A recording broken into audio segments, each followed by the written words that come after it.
Happy Sabbath. We're glad you're here. And who is so excited to see sun and warmth and spring? My daughter even said I could hear birds this morning when I woke up. Woohoo. I'm excited about that. My name's Heather Yonke. I've been coming to this church since I was probably before I had memories. So it's a great time to be here today. I want you to take a look at your bulletin and notice that there is a tear-off portion. You can use this portion of the bulletin to update your information. You can ask questions, share comments. I know when my mom was secretary, she always appreciated the grammatical corrections in the bulletin that people would point out. You can even share prayer requests or offer how to be involved in the church. You can bring that to the Welcome Center. There's a window out here in the foyer. And for first and second time guests, bring that to the welcome window, and we've got a small gift for you. Unfortunately, I get to tell you about Ruth Campbell's passing. She passed away early yesterday morning after a short illness, and her generosity, kindness, and smile, and her obvious love for her family will be greatly missed. And we lift Bruce and Gianni Campbell and their children and all of her family up in our prayers today. And once the family decides on a service time, we'll let you know. There is a service for Irma Koch. You can join the Koch family at the memorial service honoring her life on Sunday, April 21st at 2 p.m., and it'll be here in the sanctuary. The graveside service will be at noon that same day at Prairie View Cemetery. Our next Pacific U is April 26 and 27 with Dr. Michael Sun Lee from Southern Adventist University. And he will be presenting the topic of religious liberty and Adventist history. You can see your bulletin insert for more information. There will also be some herbs available. Summer Linthicum is decorating for our Pacific U meal, and you have an opportunity to pre-purchase some garden herbs and plants through her. Be sure to look at your insert today and connect with Summer, and I know she appreciates your support, and I know you'll love your herbs. Another sign that spring is coming. VBS is coming. It's right around the corner, and this theme for this year is scuba, and it's going to be June 10 to 15. There are so many parts to this event, and a lot of parent, teen, family involvement is greatly needed. You can talk with Candace Anderson. I hear she's coming back special for this.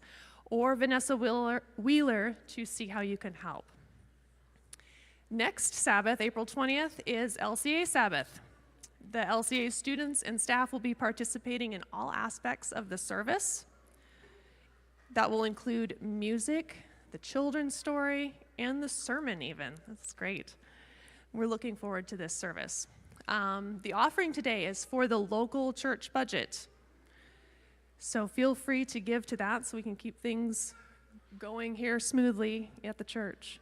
You can find offering boxes for the offering in the back. And also, you can also put your tithe in there as well. And if you find yourself cashless this morning, you can get online and go to cdaadventist.org and give there as well. Today, Pastor's going to be talking about your unique gifts, the abilities that God has given you, and how that connects you, and how that's a way that you can serve other people. I'm looking forward to hearing about that, because sometimes it feels like maybe I don't have much that I can give, or maybe God, maybe he wasn't as generous with my gifts as he was with maybe Dustin's gifts. So I am looking forward to hearing that, and may we open our hearts to hear God speak to us and have him tell us what he has given us. Children's story is next, and we invite the children to collect the dollars for LCA as they come forward, which will be told by Dustin.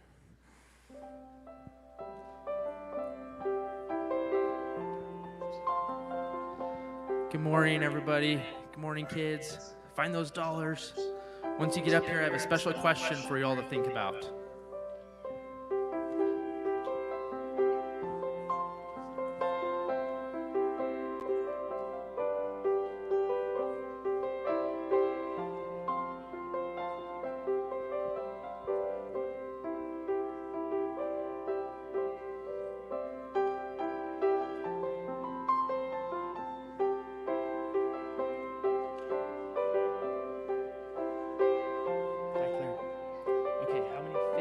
think scientists know about? How many different types of fish? Okay, think about it. Maddie, how many types of fish do you think the scientists know about? Think of a number, any number. How many fish do you think scientists know about? Any number. Hi. How many types of fish do you think scientists know about? Think of a number, any number.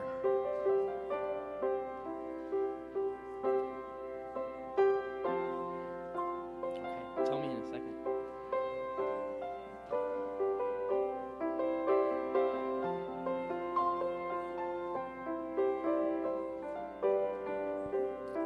How many types of fish do you guys think scientists know about? Do you have any ideas?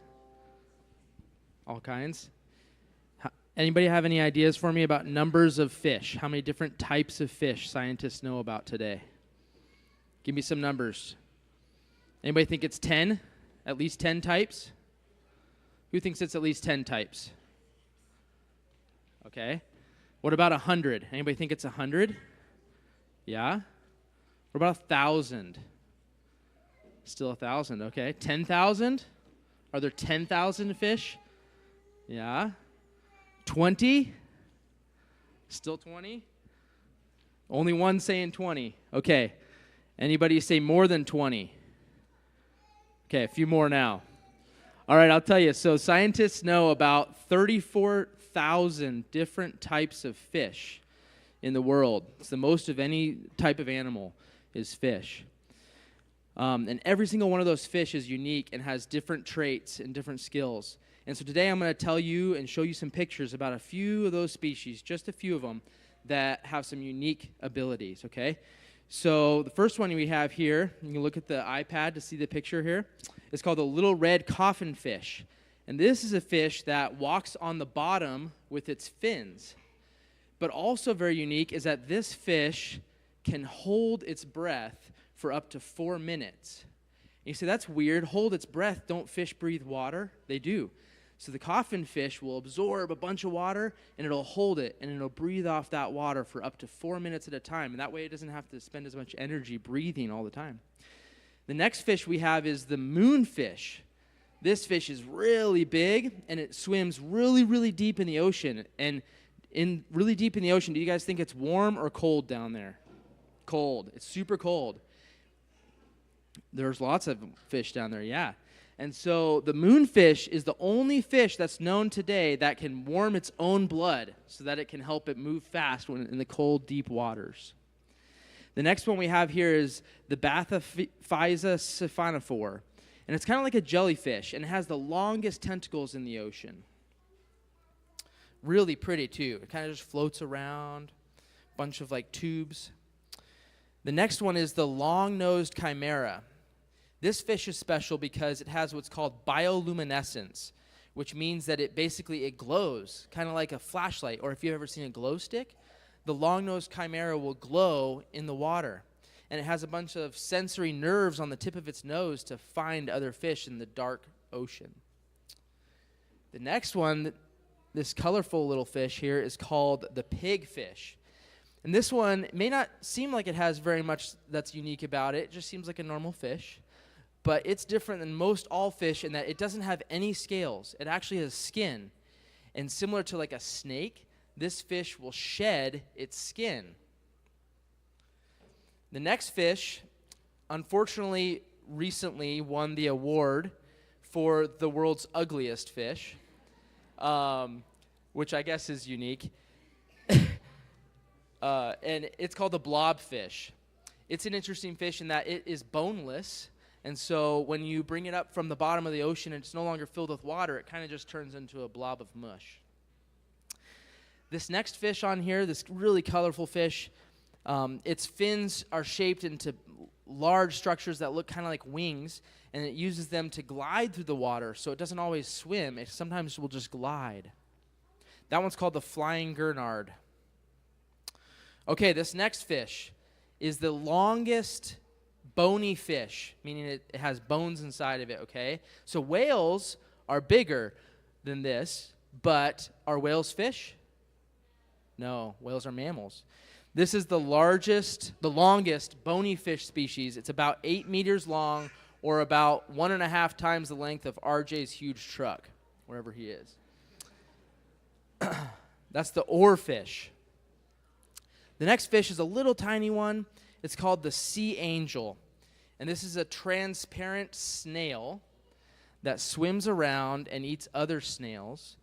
And it's unique because usually snails aren't free swimming through the water. They're usually attached to surfaces.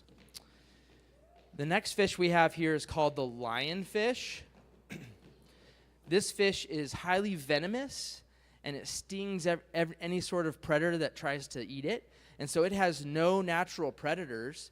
And so this fish kind of causes some problems sometimes in the coral reefs because it'll get into that area and it'll eat everything there and nothing can destroy it.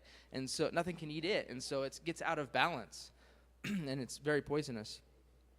And then this last fish we have here, this is the last one today, is the deep sea dragonfish. This fish also lives really deep in the water where it's dark and it hunts all the other fish there, but it can't see. So how does it find them? It doesn't find them. What it does is it glows, just like that chimera. It has bioluminescence, and so it will illuminate its body like a glow stick, and it attracts the other fish to it, just like moths and things fly to lights, right? And its teeth are transparent, so when the other fish are coming in, the teeth don't shine at all with the lights, and so they never see the teeth, and all of a sudden it eats them. So those are just 11 of the 34,000 species. We would be here for weeks if I were to tell you about every single species in the world. But who here thinks that you're unique? Who here thinks you're unique? Raise your hand. Everybody should have their hand up. Every single one of us is unique. All the adults, all the children, everyone in the world is made unique and special by God. And we know that because God tells us that in the Bible. In Jeremiah 1:5 it says, "I knew you before I formed you in your mother's womb. Before you were born, I set you apart." In Ephesians it says, "For we are God's masterpiece. He has created us anew in Christ Jesus so we can do the good things he planned for us long ago." And in 1 Peter 4:10 it says, "God has given each of you, each one of you, a gift from his great variety of spiritual gifts. Use them well to serve one another." So let's be unique, and let's serve each other, and let's serve God. You can go back to your seats.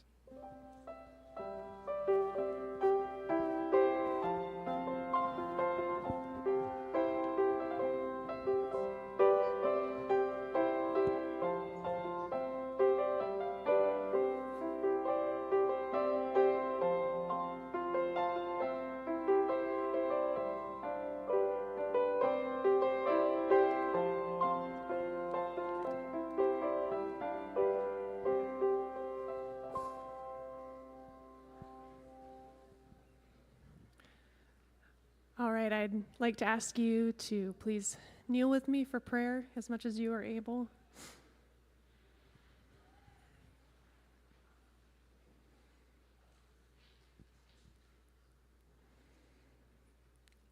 Dear God, thank you so much for this day in the week that you've given us time to rest from our work, from our labor, from all the cares of the world. And just for a moment, forget about them, focus on friendships, focus on worship, and focus on you and how you work within our lives individually and corporately. Help us to just be aware more, to take that moment and to really live in this day and enjoy it and take the fullness of it. God, thank you for this spring, for the sun, the reawakening from the winter rest, this reminder that you do make all things new. And as people like the loved ones of Irma and Ruth right now mourn their loss, may we remember that loved ones who have gone and who are alive only in our memories right now will one day again be made alive in you when you come back. And God, we look forward to that day. God, I ask that you please bless Pastor Jeremiah and his words. Give him clarity in thought. Bless his message. But I also ask that you open our hearts so that we are able to receive it. We are able to discern your presence. We know that you are with us always, even to the end of the age. But please help us to not just know it, but to become better aware of that presence. And because we will be aware of that presence, we can go out and we can uniquely fulfill that message that you have for each one of us to share with those around us. I ask that you go with us from this place and go with us throughout this week so that when we come back next week, we will have another reminder that, again, you will never leave us and you are coming back for us. We ask these things in your holy name. Amen.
We are created and chosen by God. Amen? And that's kind of the theme today. A God who desires more for us.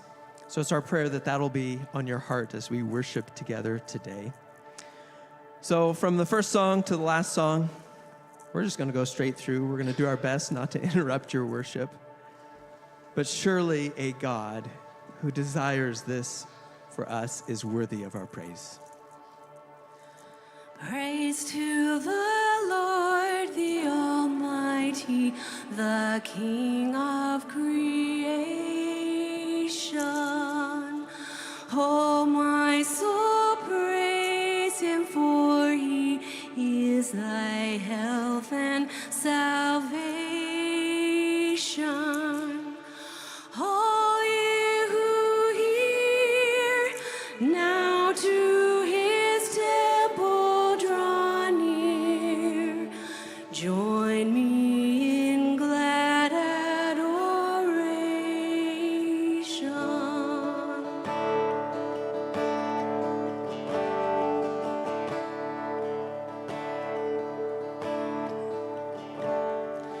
Praise To the Lord, who o'er all things so wondrously reigneth,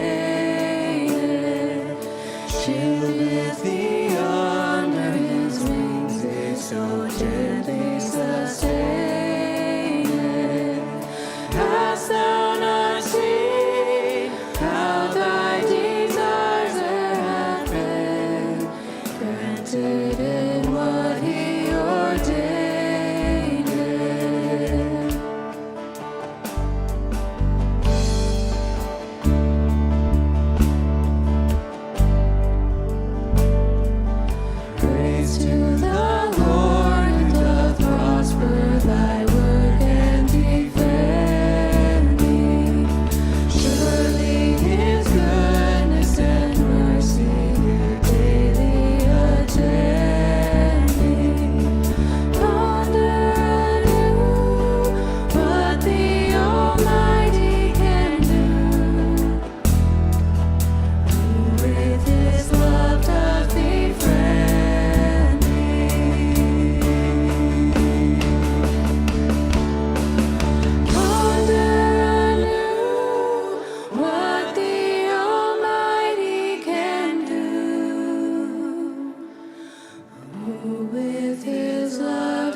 time began, my life was in his hands.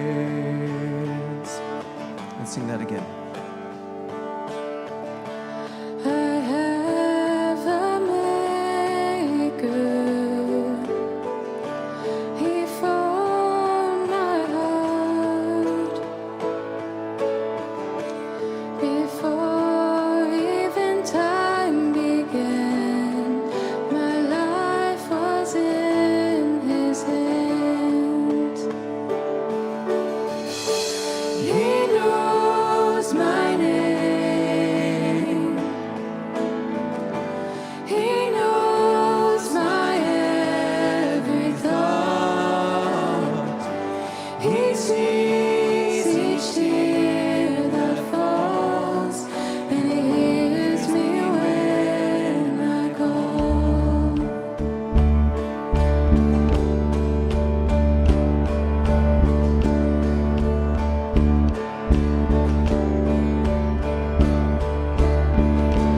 I have a Father. He calls me his own. He'll never leave me, no matter where I go. He knows my name. He knows my every thought. He sees each tear that falls, and he hears me when I call.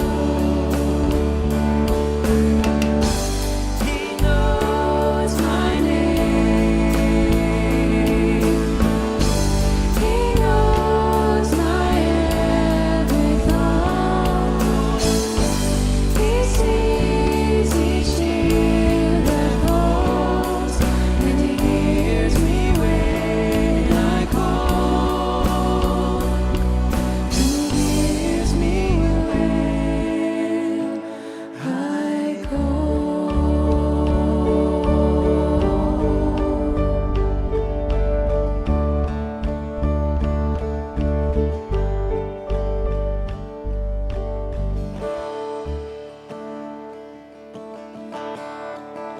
worthy of every song we could ever sing, worthy of all the praise we could ever bring, worthy of every breath we could ever breathe. We live for you.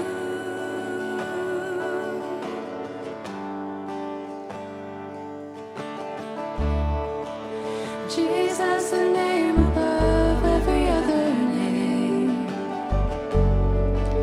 Jesus, the only one that could ever save. Worthy of every breath we could ever breathe. We live for you. We live for you. Holy, there is no one like you. There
His grace runs deep.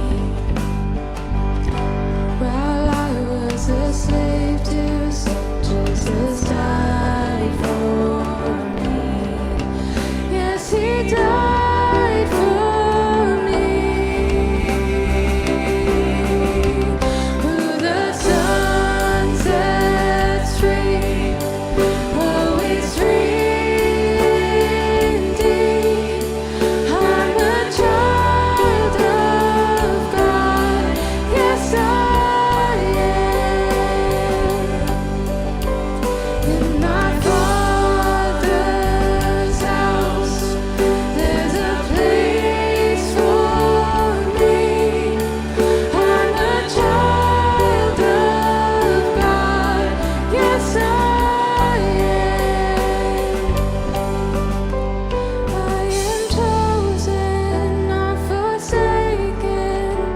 I am who you say I am. You are for me, not against me. I am who you say I am.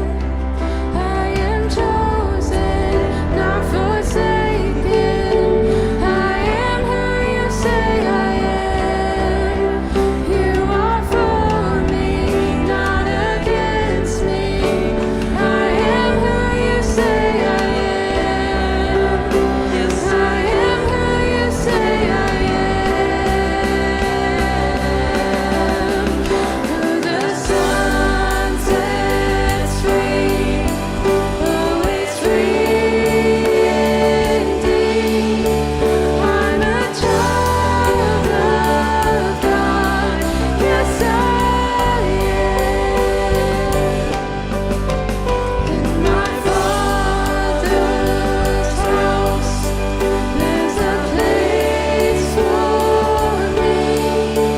I'm a child of God. Yes, I am.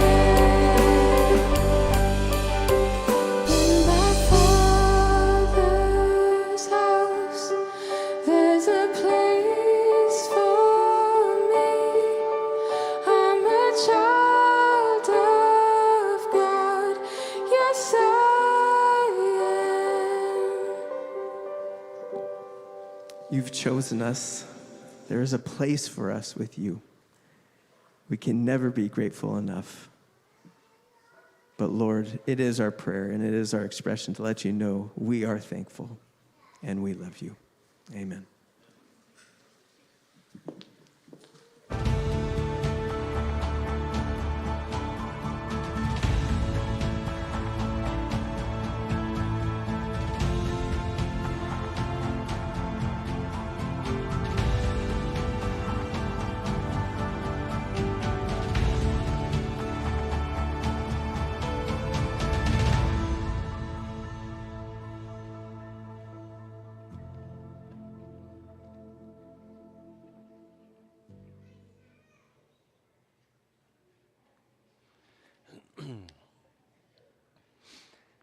All right, welcome back to In the Word. We're going to start off with a quiz today. Who can guess the number one question that I've gotten throughout this year as we've been reading through the Bible together?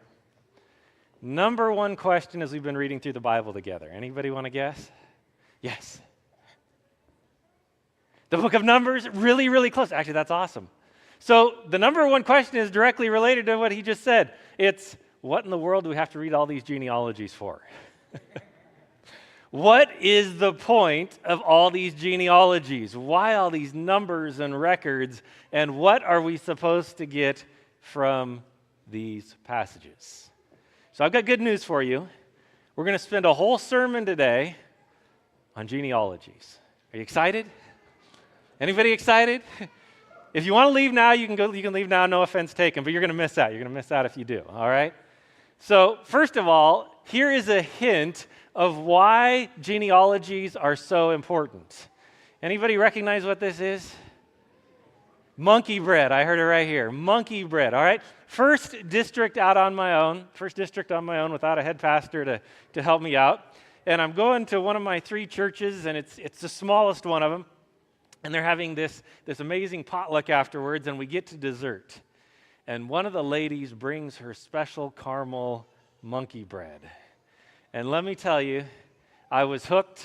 I'll never stop pastoring after that. It was amazing. And she'd bring it special for special potlucks. It was just the most amazing thing that I've ever tasted. You combine bread and sugar in this moist, gooey, I mean, what's better than that? Bread's awesome, sugar is awesome, and you combine it all together in a gooey way, and it doesn't get better than that. I want to see, here's a challenge for all of you bakers and cooks out there. I want to see if anybody can top her monkey bread, all right? Just a friendly little challenge to throw out. And Joey and I will be the judges on if it's good or monkey bread. So what does monkey bread have to do with genealogies? I hope by the time we're done with the sermon today, you'll have put it all together. Come to the book of 1 Chronicles, chapter 9 and verse 1. It says, "So all Israel was recorded in genealogies, and these are written in the book of the kings of Israel." All right? All Israel was recorded in genealogies. These are written in the book of the kings of Israel. There must be something important about genealogies if God chose to take up space in the Bible to write them down. And today, we're going to find something pretty cool. Verse 19 tells us, "Shallum the son of Korah, the son of Abiasaph, the son of Korah, and his kinsmen of his father's house, the Korahites, were in charge of the work of the service, keepers of the thresholds of the tent, as their fathers had been in charge of the camp of the Lord, keepers of the entrance." See, as you're reading through these genealogies, you'll find that oftentimes you'll be going name to name to name, father begets so-and-so, father begets so-and-so, right on down the chain. And then there's these small little stories that are all of a sudden put in there, these small little details that add to the genealogy. Pay attention when you get to those. They are important. Here, this one says a few things specifically. First of all, what were they keepers of? Keepers of the what? The tabernacle. Very good. And specifically in the tabernacle, in the sanctuary, in the temple, what were they keepers of? Okay, right there.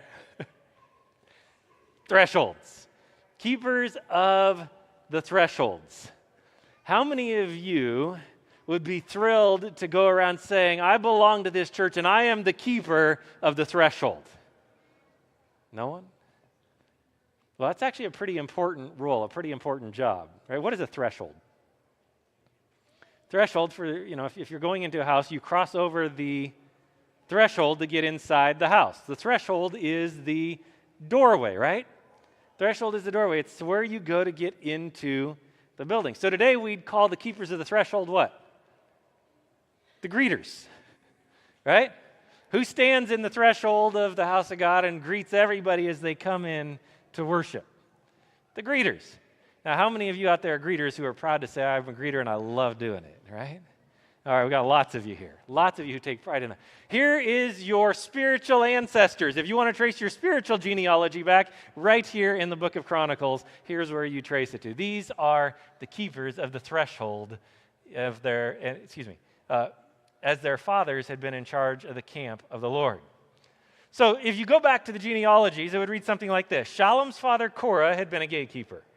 His grandfather Abiasaph had been a gatekeeper, and his great-grandfather also had been a gatekeeper, all the way back to David, who appointed the gatekeepers for the temple there in Jerusalem. Gatekeepers and greeters in the temple of Jerusalem. It's an important role, but I want you to notice the highlighted words here. The highlighted words are very important. He could have just said, "These are service jobs," right? But he doesn't just say they're service jobs. It says they were in charge of the what? The work of the service. Now, instead of saying you're going to go to church, oftentimes we'll say we're going to go to worship service, right? We use that same terminology today. This is a term that was used to describe going to worship God. And the gatekeepers, the greeters, are described in terms that would be equal to that of the high priest or any one of the other priests working there in the tabernacle or the temple in Jerusalem. See what this genealogy is doing here? It's elevating the role of the threshold keeper to be equal in the service of God with the role of the priests. I don't know about you, but that's kind of cool. I think that's kind of cool. Even here in the Old Testament, right? We get to the New Testament and we do away with the priesthood, and we then have something called the priesthood of what? All believers, right? The priesthood of all believers, where everyone comes and is equal at the foot of the cross. But we see right here in the Old Testament, even hints of it beginning now, that this was the way God had always intended it to be. These gatekeepers were to be keepers, or to be part of the worship service of God. Here's what they would do. They would spend the night stationed around the house of God because they had to guard it. And they had charge of the key for opening it each morning. Now who are we talking about? Security team, right? We got Bill and his whole security team that keeps us safe. Only we're going to give them a promotion. Instead of just coming when we have meetings here, they get to hang out here all the time. You get to stay here overnight, right? Get to stay here overnight and lock up at night. In the morning, get up and unlock for people to come to worship. They also are described in terms as being part of the service of the Lord, the worship service. Also, if you stop and think about it, how common were keys in the Old Testament? How often do you read about keys in the Old Testament? It's not really a common thing, right? It was actually pretty high-level technology for that time period. You wouldn't normally have people coming you wouldn't have a locksmith coming in and having locks and things, but apparently Solomon had updated the technology in the temple. Today, I guess we describe it as if you come to church and you have to have a retinal scanner to get in the door, right? Take it next level security. No, don't get any ideas, Bill. I don't know where you're sitting. Oh, there you are. No need for retinal scanners. We've got great technology and great security and safety where we're at. But they had these people who would serve the rest of the community by being gatekeepers, by making sure that everyone stayed safe, which actually gets really important when you read the book of Nehemiah and you realize that as they're rebuilding the temple, you have individuals coming in that are trying to insert themselves in, to tear apart the unity, to distract from the work of building the house of God. It doesn't stop there. It goes on and says, a Levite named Mattathiah, the firstborn of Shallum the Korahite, was entrusted with the responsibility for baking the offering bread. Now, if you're not paying close attention to the genealogy, maybe you fell asleep when we were just going through that genealogy section. You got to wake up here, all right? Who was in charge of the greeters? Who was the head greeter? Anybody remember? I'll give you a hint. His name's here on the screen. Shallum, right? Shallum was the head greeter, the one in charge of the threshold, keeping everything safe. So stick with me here. Now, what did his father do? Gatekeeper, right? And what did his father do? Gatekeeper. And what did his father do? Gatekeeper. You get the picture, right? This was a generational thing handed down from generation to generation to generation. It was a family honor. And now we come to his firstborn son, Mattathiah, and what's he doing? He's off baking bread. There's something wrong with this picture. There's something that's changed here, right? There's something dramatic that's changed. Great-great-grandpa built up the family business that's been handed down generation after generation after generation, and now you come along and you have the audacity to say, you know what, I'm not a gatekeeper, I'm a baker. I want to go make some monkey bread. I want to go bake some bread. And the way this passage puts it all together as you're looking through this genealogy is that they're contemporaries. His father is serving as gatekeeper as he is baking bread for the worship of God. And it's phrased in a positive light. There's no conflict. There's no saying he stepped out of line. He did what he was designed and created to do. Do you know what you're designed and created to do? Do you know what God's purpose is in your life? What He's called you to do in His work? It may not be the same thing as your father or your mother, as your grandmother or your grandfather. You are created unique. Ladies who were talking to me earlier, you are created unique. And God has a special purpose for you in his work that is different from everyone else around you. It may be similar, it may be related, but you are uniquely you, and God has created each one of you with a special purpose and a special plan. So how do you know what that is? How did Shallum's son Mattathiah come along and know what his plan was, what his purpose was in the work of God? Well, first of all, he was not an outgoing person, probably. Well, we don't know that, but just assuming. He was not like greeter, right? Greeters have to have a big smile, warm, friendly personality, and he'd rather be back in the back, behind the scenes, in the kitchen, baking up a store. That's what he wanted to be doing. So he's back there in the back baking. There was something in him as he was growing up that said, you know what? This is not for me, but I love to cook.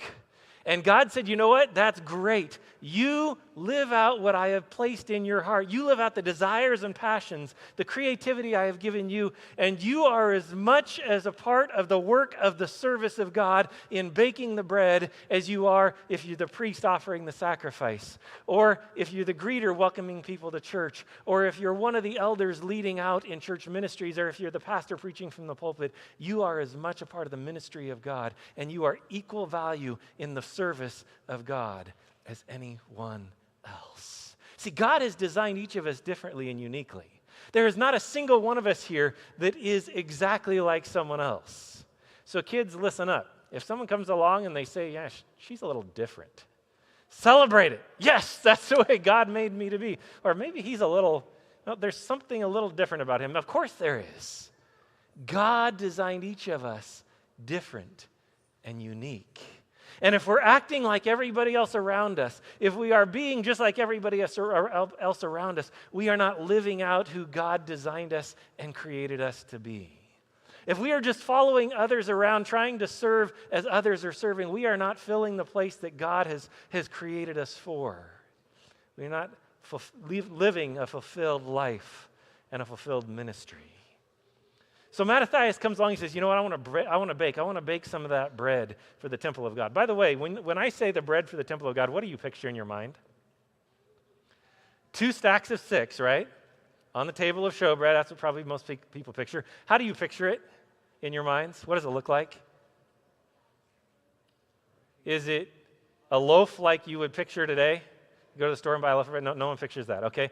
What about a round disc? Anybody picture a round disc that stack on top of each other? All right, we got a bunch of those. Anybody have a different picture? You don't have to describe it, just raise your hand if you've got a different picture. Well, hint number 1, we're all wrong in our picture. As you go back and read, the bread actually probably looked much different, and it was unique. It was different. In the Talmud, we find the description of it, 2 different descriptions. One is it's described as an open ark, and the other it's described as a dancing ship. Now, bakers, go home and make an open ark or make a dancing ship out of your bread, right? So what in the world does that mean? They're related to Hebrew letters. So if you look at the picture here, the dancing ship one would be the one on your left in the circle, all right? And that's actually maybe not curved enough, but if you look at it, you can kind of see it looks like the hull of a ship, right? The dancing ship would actually even be more of a V, so it's even sharper. So the ship's going to tip back and forth as it goes through the water. That's the dancing ship imagery. The other description, as you can see there on your right, is of an open arc-like shape where the top curls in. Those are what we read in the Torah as the 2 different looks that the showbread might have taken on. What the ancient Jewish scholars, as they wrote about this, believed that the bread looked like. By the way, anybody want to guess how much a loaf weighed? Not quite 37. 11 pounds. 11 pounds. That's hefty, right? That's really hefty. That's a serious amount of bread, of flour. In fact, as you read back, it's fascinating. Those who made the bread, there was one particular family, and they took it so seriously. They made it out of the finest flour.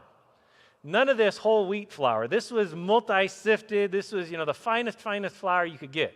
I love whole wheat bread, don't get me wrong. But it was the finest flour you could get. It was the best quality. And so what they would do in order to make sure that no one thought that they were stealing from the fine flour that was for the showbread, they would never eat bread in their homes made out of that finest level of flour. They always got some coarser flour to make bread at home. That's how seriously they took this job, took this role in the temple. And Mattathiah decided, that's what God has called me to do. He's called me to bake bread. By the way, ministry placement team is coming up here shortly. If any of you want to bake more bread or monkey bread, goodies, just let us know. We'll add you to the cooking team. We'll get you hooked up with Alyssa, and you guys can bake to your heart's content. Whatever it is that God has called you to do, He has designed you unique and special. So the first thing to do is look at what you're interested in doing, all right? What do you have a passion for doing? That's number one. The second thing is to look at what you have natural giftedness for. If you have a passion for singing, but you sound like someone strangling the cat, that's probably not what God has called you to do, except for in the shower by yourself in the morning. So combine your passions and interests with your giftedness, and then start working at it. Start doing it over and over and over, and see if you can improve, see if you can make it better. Because these people, that's exactly what they did. They worked their hardest till their bread came out perfect every time. They worked their hardest so that when people came to the temple, they were greeted with a beautiful smile and they felt welcome there. They worked their hardest so that no unsafe person got inside the temple. And the list keeps going. In chapter 9, verse 28, it says, some of them had charge of the utensils of the service. These are the dishwashers. For they were required to count them when they were brought in and taken out. They got so serious about this that the dishwashers were counting the silverware as they were putting the utensils, as they were taking them in and taking them out. It goes on, others of them were appointed over the furniture and over all the holy utensils, also over the fine flour, the wine, the oil, the incense, and the spices. Now we bring in the gardeners, right? So you see this broad array of individuals who all were assigned a different work in the temple of God, all coming together, all found here in this one genealogy. Now this next one's my favorite one. This one's for RJ and all our musicians. Now these, the singers, the heads of the fathers' houses, of the Levites, were in the chambers of the temple, free from other service, for they were on duty, how often? Day and night. You are set free. You don't have to work another day in your life. You are dedicated to music. From now, day and night through all eternity, right? I mean, if we're all honest, we come for the singing, right? And we endure the preaching. That's the way I am. I love music. I love singing. And it was so important to the worship of God that He dedicates the singers to a special role where they had no other duties. They didn't have to do dishes. They didn't have to make food. They didn't have to clean the house. All they did was music day and night. Well, maybe I took it a little bit far. Don't take that advice, singers and musicians, in your marriage, or we'll be having other issues. But it was that important to the worship of God that God says, I want you to be able to focus on your gifts, your passions. And I don't want you to be burdened and overwhelmed with other things. By the way, this is an area we often miss out on in churches, right? Often we take someone who's gifted and we put them to work in every possible area we can to where they're spread out so thin that they can't really excel at what they do best. And God says, I want you to excel. This isn't just a worship thing. This isn't just a church thing. This is in every area of life. If you are spread so thin in your life that you can't excel at what God has created you and designed you for, then it's time to start saying no. It's time to cut back to where you can focus on who God has designed you to be and where He has gifted and created you to excel in life. We now jump to the New Testament where it builds on this theme. Just as a body, though one, has many parts, but all its many parts form one body, so it is with Christ. For we were all baptized by one Spirit as to form one body, whether Jews or Gentiles, slave or free, and we were all given one Spirit to drink. Even so the body is not made of many parts, of one part, but of many. Now, if the foot were to say, because I am not the hand, I do not belong to the body, it would not for that reason stop being part of the body. And if the ear should say, because I am not the eye, I do not belong to the body, it would not for that reason stop being part of the body. If the whole body were an eye, where would the sense of hearing be? If the whole body were an ear, where would the sense of smell be? By the way, God has a sense of humor. There are class clowns in every church, and God created you and designed you that way, right? I mean, just picture this in your mind. Picture a giant eyeball just rolling around the church, right? Or this giant foot just hopping around the community. It doesn't work, does it? It's sort of humorous. It doesn't work, and God paints this ridiculous picture for us to imagine, to describe how we fit together in his body. But in fact, God has placed the parts in the body, every one of them, just as he wanted them to be. God created you and designed you just as he wanted you to be. He has created you with a unique personality, a unique set of gifts and talents. Now, by the way, don't go home and tell your husband or wife, see, I never need to change. God created me just how I am, and this is how I'm going to stay for the rest of my life. That's not the point of this passage. Are you with me? All the wives said yes. I didn't see any guy open his mouth and say, no, I'm joking. Sin has a role to play. We have things to improve. But God is telling us here that who I designed you to be, at your core, at your center, your desires, your passions, the things I've gifted you with, I specifically put those in you because I wanted you to fill a special role, a special place in my plan. If you love animals, do animals. If you love art, do art. If you love music, do music. If you love building, if you're good with your hands, if you love fixing things, do that. Whatever it is that God has placed on your heart that you love to do that, God says, because I designed you just that way. If you love to argue, be a lawyer. Early on, going through college, I worked my way through college building houses. And it was a fascinating journey as I went through it. You know, everybody on our team, at least on our team, looked at the framers as like the ultimate level of building, right? So those of us who were just starting out in construction, our boss put us on siding. Like, you can't mess things up too bad. If you mess it up, well, the whole house at least won't come crashing down and fall on someone, right? Just the siding looks a little off, a little crooked. So he put us on siding. And so our crew started working. They brought me in. I didn't have a clue what I was doing. They had to get up and show me how to do the measurements, how to get the angles, and call back down to the guy who's doing the cutting and tell him what to do. So over time, though, we started to get pretty good. We started to work good as a team. When we first started, it'd take us usually about a week to side a house. We got better and better into where we could do, the front side's usually the most complex because you see all the angles and the different joints and things where things come together. It takes a while to get all those right. But we could got to where we could do the front and part of the sides in a day, and then we do the back and the rest of the sides in a day. And then finally we got good enough. We got good enough to where our best time ever, we knocked out a whole house in one day. Sided the whole thing, just whipped the whole thing out, got everything done in one day. Everything went smoothly, no mistakes, and we were done in a day. Our boss was like, man, that's awesome. You guys are out working 3 other crews of my competitors. You're making me a ton of money. I'm happy about this. We said, where's the raise? He said, yeah, not so much.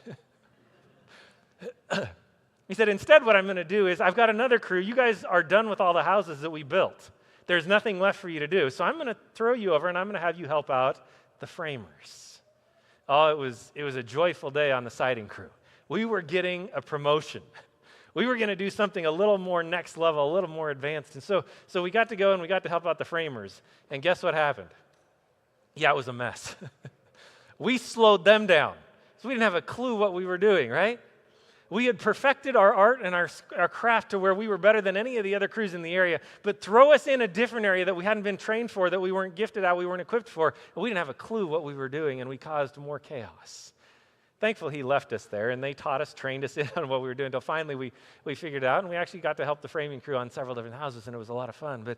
But the lesson I learned from that is leave framing to the framers if you're not a framer. Do what you're good at. Do what you're passionate about. There is a sense of fulfillment. there's a sense of accomplishment when you excel and you become the best that you possibly can be at what you are created to do. See, God has designed this amazing house. He's designed this amazing house, and he says, there is a place for you in my house. There is a spot for every single one of you in my house, and you are uniquely designed and uniquely equipped to fill that spot. Don't try to be someone else who you're not. Don't try to do what others do. Do you, because that's who I have created you to be. I have designed this spot in my house specifically for you. And when you fill that spot, you will feel fulfillment. You will succeed and you will bless those around you in a way that you may not be able to imagine. So I want to invite you today. To take your place in your Father's house. To be who he designed you to be. Unique, special, and different from everyone else around you. Take your place in the Father's house.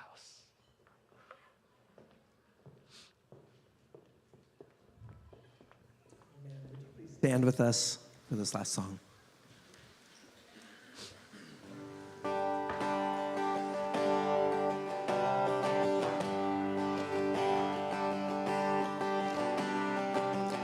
Who am I that the highest King would welcome me?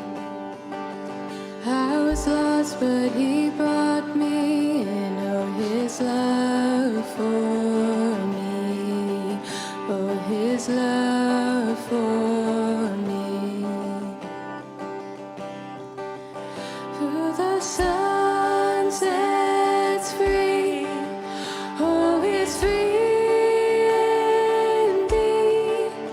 I'm a child of God, yes I am. Free at last, he has ransomed me, his grace brought me. While I was a slave to sin, Jesus died for me. Yes, he died for me. Who the Son sets free, oh, is free indeed. I'm a child of God, yes I am. In my Father's house, there's a place for me. I'm a child of God, yes I am chosen, not forsaken. I am who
And now, glory be to him, whose power working in us can do infinitely more than we can ask or imagine. Glory be to him from generation to generation in the church and in Christ Jesus forever and ever. Amen.